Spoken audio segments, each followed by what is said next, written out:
What up guys, this is Richard here and I'm here with a new video and I'm doing the top 10 deck lists for the 2014 format including the Duelist Alliance pack. This will be for the most recent format that came out a little while ago and will be for the next format most likely since I don't believe anything major is changing anytime soon. So let's get on with the top 10. And keep in mind, guys, this is all opinionated. I can understand if you disagree with me on certain things, if you don't think certain decks belong up here. This is just my own opinion. If you agree with me, you agree with me. If you don't, you don't. It's one man's opinion. Everyone's entitled to it. First thing in the top 10 we have is Batteryman. Batteryman is a very fast-moving light deck. It will spam 5 monsters in one felt swoop just by flipping Microcell up. You will find yourself dealing with triple fuel cell in no time. It can get a lot of plays off in a very short amount of time. It does use the Monarch Stormfront, which is basically a soul exchange that doesn't take your battle phase away, which is always nice, which is why it does belong up here, because it uses your monsters to their advantage and it can get a lot of plays out really quickly, and it does have a lot of trap responses. But it is a very weak deck in the format, but it is also a budget deck, which is why it is up here in the number 10 slot. Number 9 is Prophecies.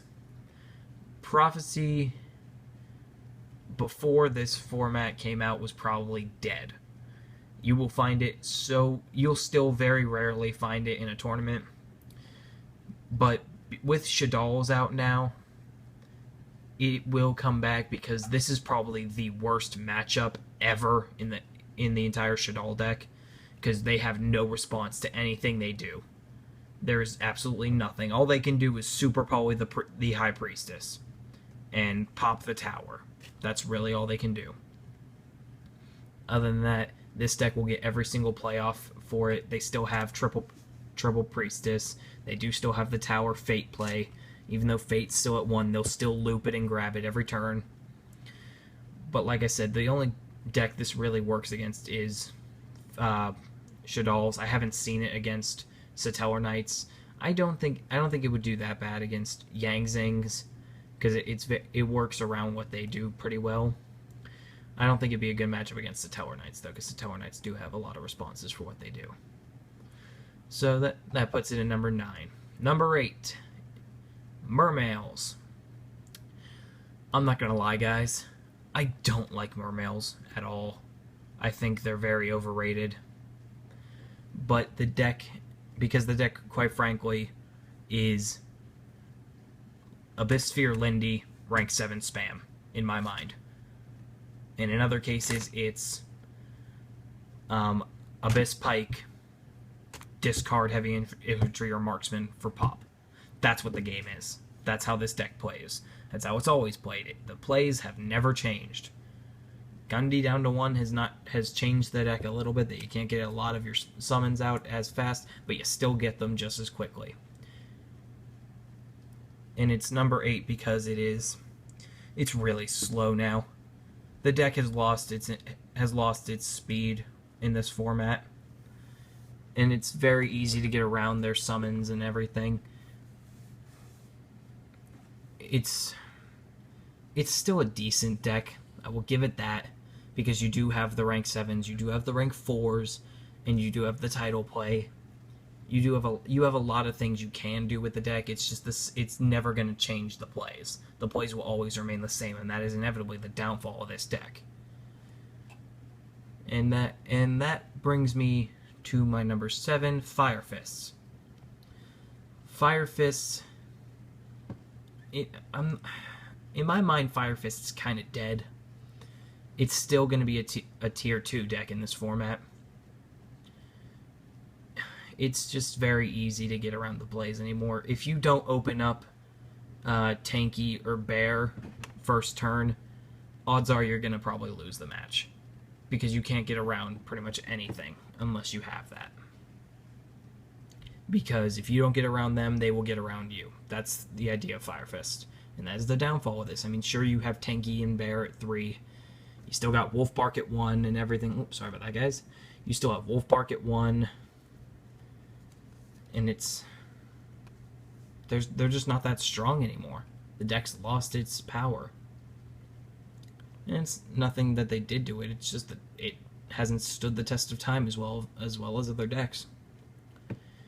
Which brings me over to the number 6 slot. Hats. Trap Tricks, Artifacts, Hands. I hate this deck with a burning passion. It's the most annoying thing in the entire format, in the entire history of the game. It's so trap heavy, it's ridiculous, and that is why it is where it is. Because if you can't stop their 5-card spam traps, 3 of them probably artifacts, you can't do anything, because they have a response to everything you do. And that's just the power of the deck. They have a loop to everything. They play the rank 4s, they play the rank 5s, they have the hand loop, they have the whole traps loop. However, that being said, stop the traps, you stop the deck. Royal Decree, the deck is done. Stop the artifacts, you stop the deck. Stop Murmillo and the Trap Trick monsters, you stop the deck. This is one of those decks where its greatest assets is also its greatest weakness, which is why it is the number 6 spot. Number 5, moving on to Lightsworns. Lightsworns is the great equalizer of this format, guys. It's one of those decks you're either going to mill Zeus or you won't. I will say this, one of my friends that I know who runs this deck, every opening game, and I swear to my right hand up to God, he does not stack. He is the god of milling. He will always turn 1, mill Necrogardna, Eclipse Wyvern. He will get first turn banish JD, and then next turn block and attack. Next turn he will have everything set up for an OTK. And that's basically just how the deck works. The deck runs on JD, Dark, and Dragon Ruler spam. That is the Lightsworn deck. That is all the deck has ever been. And now that it has Michael, its tuner that banishes, you have a lot more variants to play. And you have a lot more options. The deck plays rather quickly. It's slow. It is, however, slow for the first couple of turns if you don't open up a decent enough hand. Like, if you open up first turn and all you have is Curry Bandit to play, and you can't get a Solar Recharge or Charge the Light Brigade, you're going to be sitting out for a few turns and hoping that you can get some top decks. It's really how this deck plays. Is what is your opening hand? You will either run with it or you can't. Moving on to number 4, one of the newer decks of the format, one of the 3 that are in this list, Yang Zings. Yang Zings is the newest deck that brings back the power of Synchro Summoning. This deck is multi-elemental, much like the Dragon Rulers. They are a new form of monster called Worms. They each have their own individual effect that, if they're destroyed, they bring another one. And they keep looping back and forth the element that they give. They each have a Synchro Summon effect that gives them special abilities. And that is why this deck is at the number 4 spot. Because if you can get the plays off quickly and get the loop quickly, you will have a very hard time getting around the deck. But like with Lightsworns and everything, it's very slow to start off. It usually, I've seen it take a turn or 2 before they actually can get what they want. So you need to be able to actually play around the deck really well, which is why the number 3, which is why it's not in the number 3 spot. And Bujins is. Bujins is still strong as ever. It's not the best deck in the format in my mind, but it is still powerful. It will still get you in a top 8 tournament if not very close to it, because nothing has changed in it. And you also have the artifact plays, you have Satellar plays, you have Shaddoll plays, you have any kind of play with this deck. It has 6 forms of Honest that you can run on top of the Yamato. It does have rank 4 spam. It does use Kaiser Coliseum. It has protection effects. It has everything. But that being said, if you don't open Yamato or Tanky or anything that you can use turn 1, and I know I repeat this over and over again, guys, I've said it about 3 times now, but this is one of those decks where it really matters to get Yamato turn 1. Because I was at a tournament the other day, my friend, he drew into 3 Boujing Carnations opening hand, and he could not do anything with it. He had nothing the entire game. It will happen. The deck at this point can be a lot of dead draw. Before it was nothing but helpful draw, now it's a little bit dead.